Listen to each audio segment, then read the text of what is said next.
ओम गणेशाय नमः। ओम नमः शिवाय। मैं निखिल ज्योतिष आचार्य आप सभी का मेरे चैनल पर पुनः स्वागत करता हूं। आशा करता हूं कि आप सभी स्वस्थ होंगे। महादेव की कृपा आप सभी पर सदा बनी रहे। ये वीडियो कर्क यानी कि कैंसर के लिए एक अत्यंत विशेष वीडियो है, क्योंकि वीडियो है शुक्र महाराज के विशेष राशि परिवर्तन के बारे में। शुक्र महाराज 28 जनवरी 2025 को आपके नवम भाव में आ जाएंगे, यानी कि मीन में, और एक लंबे अरसे के लिए आपके नवम भाव में ही रहेंगे और यहाँ पे उच्च के रहेंगे।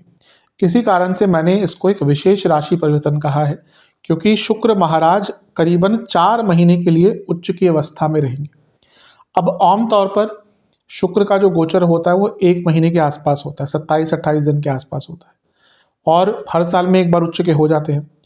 लेकिन यहाँ पर जो विशेषता है कि इतने लंबे अरसे के लिए वो उच्च की अवस्था में रहेंगे और इसका काफ़ी इम्पैक्ट आपके जीवन पर पड़ेगा। इसका मेन कारण ये है कि 28 जनवरी को जब शुक्र यहाँ पे आएंगे, उसके कुछ ही दिन बाद उनकी स्पीड कम हो जाएगी और फिर वो मार्च में वक्री हो जाएंगे और फिर अप्रैल में पुनः मार्गी होंगे, तो धीरे धीरे करके स्पीड बढ़ेगी। तो इसी कारण से उनके वक्री रहने के कारण जो उनका इस राशि में गोचर है वो बहुत लंबे अरसे का हो जाएगा। शुक्र आमतौर पर, जैसे मैंने कहा ना, कम ही समय बिताते हैं, लेकिन यहाँ पर सूर्य के प्रभाव, क्योंकि कोई भी ग्रह वक्री होता है सूर्य के प्रभाव से ही होता है, तो सूर्य के एक प्रभाव के कारण, एक दूरी के कारण उनको अपनी उच्च की राशि में एक बहुत लंबा अरसा बिताने को मिलेगा। शुक्र की शुभता किससे छुपी नहीं है। शुक्र और बृहस्पति ये ज्योतिष में नैसर्गिक शुभ ग्रह इनको कहा जाता है। शुक्र लक्ष्मी है, अष्ट लक्ष्मी है, भोग है, ज्ञान है। शुक्र को हम जब बात करते हैं तो हम केवल भोग, लालच, वासना, सेक्सुअल जिस इन्हीं पर रोक देते हैं। नहीं, शुक्र के पास जो ज्ञान है वो किसी के पास नहीं, क्योंकि उनके पास तंत्र है, मित संजीवनी विद्या है, उनके पास बहुत ज्ञान है, अलग प्रकार का ज्ञान है, लेकिन ज्ञान की कमी नहीं है शुक्र के पास। लेकिन साथ में हाँ, उनके वासनाएं, भोग, लालच ये सब भी आ जाता है, इच्छाएं आ जाती हैं। विवाह के कारक है, वैवाहिक जीवन के कारक है, रोमांस के कारक है, क्रिएटिविटी के कारक है, कलात्मक चीज़ों के कारक है, इच्छाओं की पूर्ति के कारक है, इच्छाओं के कारक है। तो उनका महत्व तो बहुत है। आपके लिए वो लाभेश भी हैं और आपके लिए वो चतुर्थेश भी हैं, ये भी इम्पैक्ट आएगा। लेकिन यहाँ पर और भी ग्रहों का प्रभाव है। यहाँ पर शुक्र राहु के साथ बैठे हैं, तो मैंने लिखा है कि राहु शुक्र का संगम होगा। तो ये संगम बहुत विशेष है, क्योंकि राहु शुक्र की जोड़ी बहुत अच्छी होती है। दोनों दैत्य, राहु दैत्य हैं तो वो उनके आचार्य हैं, दैत्याचार्य हैं। तो एक प्रकार से ये जो योग होगा शुक्र और राहु का, ये बहुत अच्छा रिजल्ट आपको देगा। राहु और शुक्र की प्रकृति भी बहुत सेम है, इसलिए अच्छा इम्पैक्ट और भी देते हैं। इसके कुछ नेगेटिव कॉन्सिक्वेंसेस होंगे, वो भी बात करूंगा मैं। और यहाँ पर परिवर्तन योग भी बन रहा है बृहस्पति और शुक्र के बीच में, क्योंकि शुक्र बृहस्पति की राशि में होंगे, बृहस्पति शुक्र की राशि में होंगे। बृहस्पति देवता के क्या इम्पैक्ट रहे होंगे परिवर्तन योग के, वो मैंने ऑलरेडी वीडियो बना दी है चैनल पर, जिसने नहीं देखी देख सकते हैं। यहाँ पे हम शुक्र के दृष्टिकोण से बात करेंगे। और एक भाव होगा जो इन सारे ग्रहों से प्रभावित होगा, वो होगा पंचम भाव, क्योंकि बृहस्पति की दृष्टि होगी, राहु की दृष्टि होगी, और क्योंकि शुक्र पर राहु बृहस्पति दोनों का प्रभाव है, शुक्र का प्रभाव राहु पर है, बृहस्पति का प्रभाव राहु पर है, तो एक प्रकार से तीनों ग्रहों का प्रभाव पंचम पर होगा और इसके भी इम्प्लीकेशन होंगे। तो इन सभी चीज़ों की विवेचना करने का मैं प्रयास करूंगा, क्या अच्छा क्या बुरा हो सकता है, इन सभी चीज़ों का एक विवेचन करने का अपने स्तर पर प्रयास करूंगा। यदि आपकी लग्न राशि या चंद्र राशि कर्क है, दोनों ही गाइडेंस के लिए इस राशिफल को देख सकते हैं। जहाँ से आपको ज़्यादा सूट करता है, रिलेट करता है, वहाँ से इसको ऑब्जर्व कीजिए। व्यक्तिगत तौर पे मेरा मानना है लग्न राशि देखेंगे तो अच्छा, इनकेस आपको नहीं पता तो चंद्र राशि से भी इसको ऑब्जर्व कर सकते हैं। शुरू करते हैं। सर्वप्रथम जो शुक्र है उनके नवम भाव में आने की बात कर लेते हैं। नवम भाव के शुक्र बहुत अच्छे माने जाते हैं। ऊपर से यहाँ पर शुक्र उच्च के भी हो गए, तो किसी भी भाव में कोई ग्रह अगर उच्च का होता है ना, तो उस भाव को स्ट्रांग करता है। सबसे पहले भाग्य स्थान का स्ट्रांग होना, यानी कि भाग्य का साथ मिलना।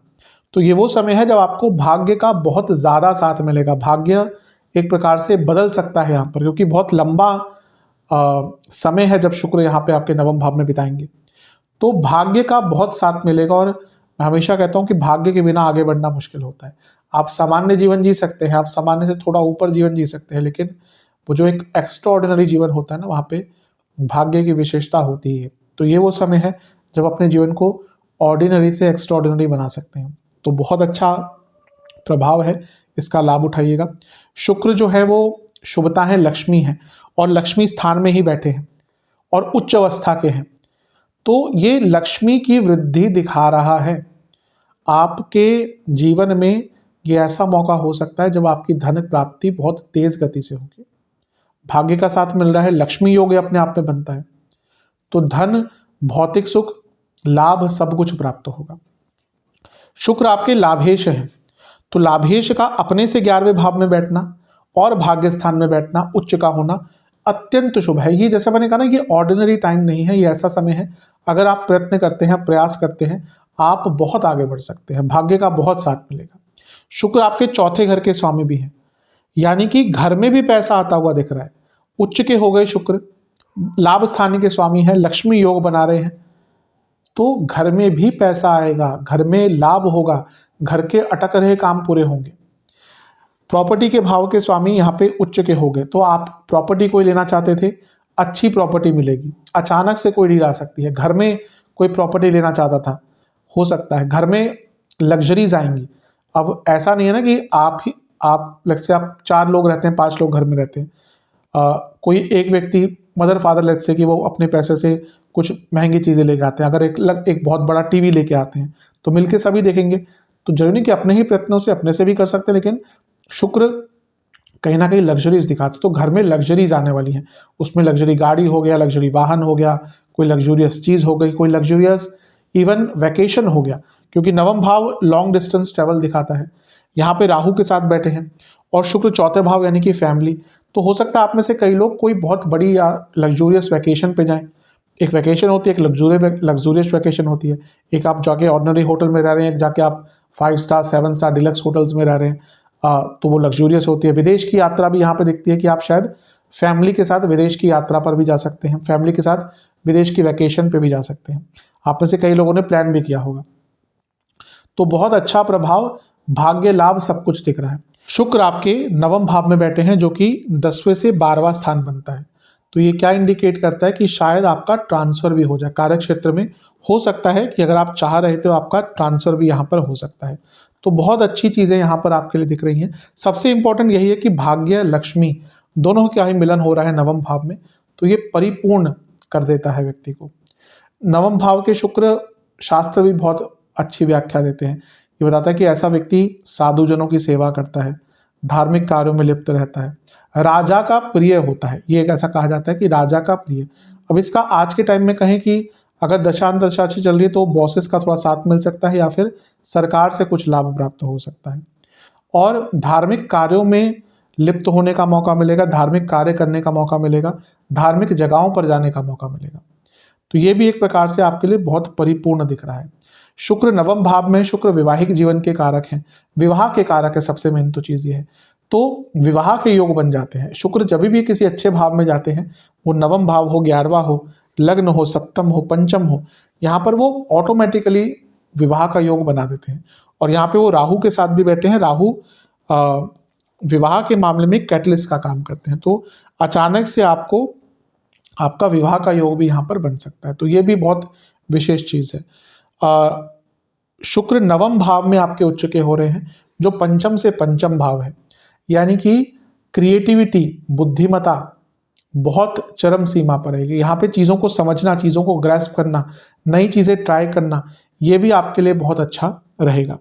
शुक्र नवम भाव में है, जो कि सप्तम से तीसरा भाव है, यानी कि बिजनेस में नई कार्यकुशलता, बिजनेस में कॉम्पिटिटिवनेस, बिजनेस में नई सोच, बिजनेस में एक नया उत्साह भी आपको देखना मिलेगा, और बिजनेस में भी यहाँ पे आपको लाभ प्राप्त होगा। तो बहुत अच्छे रिजल्ट मिलेंगे। अब नेगेटिव बस एक ही चीज़ हो सकती है कि जिसका समय बहुत खराब, मैंने कहा ना, बॉसेस का यूजुअली लाभ मिलेगा या साथ मिलेगा, लेकिन अगर बहुत बुरा समय चल रहा है और कुंडली भी वीक है, कुंडली में शुक्र वक्री हैं, कुंडली में मंगल वक्री हैं या शनि वक्री हैं, या इस समय आपकी शनि की, शुक्र की, केतु की दशा चल रही है, तो यहाँ पर बॉसेस आपके विरुद्ध हो सकते हैं। मैंने कहा ये बहुत कम लोगों के लिए होगा, लेकिन कुछ लोगों के लिए हो सकता है और बॉसेस ही षड्यंत्र खेल जाएंगे, बल्कि आपको लगेगा कि कोई और कुछ कर रहा है, लेकिन आपके बॉसेस ही कहीं ना कहीं आपके विरुद्ध षड्यंत्र कर जाएंगे। तो कुछ थोड़ा सा अपने बॉसेस से बना कर रखिएगा। अदरवाइज बहुत कई दृष्टिकोण से ये जो समय है आपका बहुत अच्छा रहेगा। यहाँ पे राहु शुक्र की जो जोड़ी है ये और भी अच्छी है। राहु एलिवेट करते हैं, राहु एम्पलीफाई करते हैं। तो यहाँ पे जब शुक्र राहु साथ में बैठेंगे ना तो आपका धन बढ़ेगा, आपका भाग्य बढ़ेगा, लक्ष्मी की वृद्धि होगी। नवम भाव हायर स्टडीज का है, तो जो हायर स्टडीज करना चाहते हैं उनके लिए लाभ होगा, रिसर्च बेस्ड स्टडीज करना चाहते हैं उनके लिए लाभ होगा। अगर विदेश में कोई कोर्स ढूंढ रहे थे, नहीं मिल रहा था एडमिशन, तो प्रोसेस आगे बढ़ेगा। वीज़ा इश्यूज थे तो वीज़ा इश्यूज सॉल्व होंगे। और अगर ऑलरेडी विदेश में स्टडीज करते हैं तो भी आगे बढ़ने का मौका मिलेगा। यहाँ पे शुक्र चौथे घर के स्वामी है, तो राहु के साथ उनका बैठना, यानी कि अगर विदेश में और इमिग्रेशन आदि अप्लाई करना है सबसे अच्छा मौका है। और क्योंकि शुक्र लाभेश है तो आपके इनकम के सोर्सेज बढ़ाने का मौका, थोड़ा अनकन्वेंशनल होने का मौका, थोड़ा आउट ऑफ द बॉक्स सोचने का मौका, ये सब आपको प्राप्त होगा।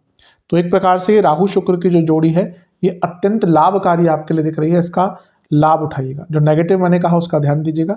पिताजी की सेहत का थोड़ा सा ध्यान दीजिएगा, क्योंकि वहाँ पे उनको इन्फेक्शन आदि या इस प्रकार की चीज़ें, थोड़ी चिंताएं उनको ज़्यादा हो सकती हैं। अदरवाइज ये बहुत अच्छा योग है। अब बात करते हैं जो परिवर्तन योग बन रहा है, बृहस्पति और शुक्र का परिवर्तन योग बन रहा है और ये 11वें और भाग्य स्थान के बहुत शुभ है। शुक्र के दृष्टिकोण से अगर ज़्यादा बात करें तो ये आपका भाग्य बदल सकता है। ये ऐसा समय है जब जीवन की यातनाएं कम होती हैं, जीवन की मुश्किलें कम होती हैं, जीवन को नया आधार मिलता है, लाभ मिलता है, भाग्य साथ देता है और एक प्रकार से व्यक्ति के अंदर वो समझ आती है कि कैसे अपनी प्रॉब्लम से निकलें। ये व्यक्ति के मन को बदलता है, ये व्यक्ति के सोच को बदलता है। और जब भाग्य लाभ साथ में मिलते हैं ना तो व्यक्ति के जीवन में एक गति आती है। जब आपको सक्सेस मिलना स्टार्ट होती है तो आपका उत्साह बढ़ता है। तो ये वो सक्सेसफुल टाइम है जब आपको सक्सेस मिलेगी, आपको सफलता मिलेगी और आपका जीवन आगे बढ़ेगा। बिजनेस में आगे बढ़ सकते हैं, करियर की वृद्धि दिख रही है क्योंकि लाभ स्थान के साथ परिवर्तन योग बन रहा है, तो करियर में भी आपकी वृद्धि दिख रही है। तो एक प्रकार से ये जो प्रभाव है आपके लिए बहुत अच्छा है। कई लोगों की सैलरी बढ़ेगी यहाँ पे, कई लोगों का बिजनेस में बहुत मुनाफा होगा, बहुत श्रेष्ठ है। बस जो नेगेटिव चीज मैंने कही उसी का ध्यान दीजिएगा। अब बात करते हैं कि आपका एक भाव है जो दोनों से दृष्ट होगा या तीनों से प्रभावित होगा। दो से दृष्ट होगा लेकिन प्रभावित तीनों से होगा, वो है पंचम भाव। बृहस्पति का प्रभाव है, राहु का प्रभाव है और शुक्र का प्रभाव, क्योंकि दोनों पर ही है तो शुक्र का भी इंपैक्ट आ गया। पंचम भाव भी लक्ष्मी स्थान है, तो ये बता रहा है कि लक्ष्मी वृद्धि के लिए सबसे अच्छा समय है। ये क्रिएटिविटी का भाव है, सोचने की क्षमता का भाव है। आपकी सोच कितनी बड़ी हो सकती है ना, ये पंचम भाव बताता है। तो यहाँ पे राहु और बृहस्पति का प्रभाव, वो भी शुक्र के साथ, यानी कि सोच बड़ी होगी, विचार बड़े होंगे और प्रैक्टिकल सोच होगी राहु के कारण। पंचम भाव है तो यहाँ पे स्टूडेंट्स को बहुत लाभ मिलेगा, स्टूडेंट्स को आगे बढ़ने का मौका मिलेगा, स्टूडेंट्स का भाग्य साथ में देगा। और एक प्रकार से मंत्र साधनाओं का बहुत अच्छा टाइम है, कुछ नई नॉलेज ज्ञान प्राप्त करने के लिए बहुत अच्छा टाइम है। सप्तम से 11वां भाव है, आपके पति या पत्नी की इनकम बढ़ सकती है, बिजनेस में तेज गति से मुनाफा हो सकता है। लेकिन नेगेटिव इंपैक्ट क्या होगा, पंचम भाव पर इतने सारे ग्रहों का प्रभाव, यानी कि लव लाइफ में ट्रस्ट इश्यूज आएंगे, लव लाइफ में ईगो क्लैशेस आएंगे, लव लाइफ में कंपैरिजन्स होंगे।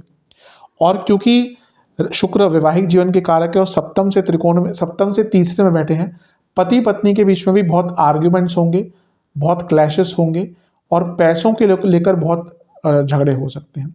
तो एक प्रकार से थोड़ा सा यहाँ पे ध्यान देने की आवश्यकता है आपको। यहाँ पे थोड़े नकारात्मक प्रभाव इन सब चीज़ों से आ सकते हैं।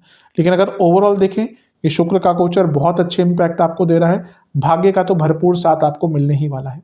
सेहत के दृष्टिकोण से कहूँ तो गले के रोग, हार्मोनल प्रॉब्लम, प्राइवेट पार्ट से जुड़ी प्रॉब्लम्स, महिलाओं में स्पेशली यूट्रस की प्रॉब्लम, पुरुषों में प्रोस्टेट की प्रॉब्लम और इन्फेक्शंस स्पेशली प्राइवेट पार्ट्स के बहुत तंग करेंगे। रक्त विकार भी बहुत तंग कर सकते हैं, जिनको डायबिटीज़ है बहुत ध्यान दें।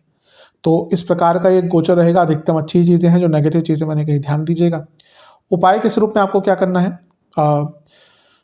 ये किसी भी शुक्रवार को कर सकते हैं वरना किसी भी दिन कर सकते हैं। आपको दुर्गा जी की आराधना करनी है। सबसे पहले उनको 2 घी के दिए अर्पण कीजिएगा जिसमें कुछ सफ़ेद तिल हो, दुर्गा चालीसा का पाठ कीजिएगा और साबूदाने की खीर का भोग लगाइएगा। फिर शुक्र देवता का एक मंत्र है, ओम दैत्य गुरुवे नमः, इसका आपको जाप करना है। ये उपाय कर लेंगे तो अवश्य आपके लिए बहुत विशेष रहेगा। आशा करता हूँ कि वीडियो काम आएगी। चैनल पे नए हैं, सब्सक्राइब कीजिए, वीडियो को लाइक कीजिए। मिलता हूँ आप सभी से अगली वीडियो में, तब तक के लिए ओम नमः शिवाय।